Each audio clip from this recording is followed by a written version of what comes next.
અરવલ્લી જિલ્લાના Indian red cross society દ્વારા super special OPD વિભાગની શરૂઆત કરવામાં આવી।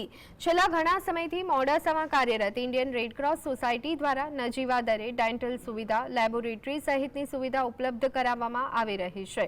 સુપર સ્પેશિયાલિસ્ટ ઓપીડી સેવા રાજ્યકક્ષાના અન્ન અને નાગરિક પુરવઠા મંત્રી ભીખુસિંહ પરમાર અને સાંસદ શોભનાબેન બારૈયાના હસ્તે ખુલ્લી મૂકવામાં આવી।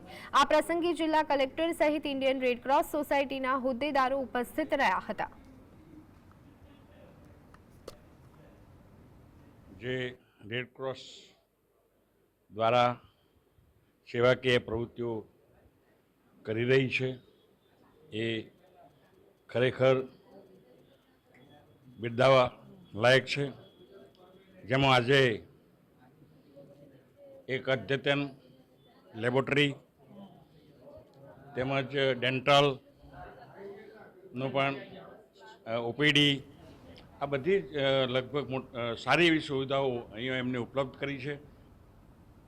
રેડ ક્રોસ અરવલ્લી શાખા દ્વારા અહીંયા ખૂબ સરસ એક અદ્યતન ટેકનોલોજીથી સજ્જ એવું એક ડેન્ટલ અને એક ઓપીડી જે શરૂ કરવામાં આવી છે આજથી એ ખૂબ ભરતભાઈને અભિનંદન આપીએ છીએ એમની ટીમને કે આવા ખૂબ સરસ સેવાકીય કાર્યો કરે છે અને એમાં એક રોજગારી ઊભી થાય એ માટેના પણ એમના પ્રયત્નો રહ્યા છે।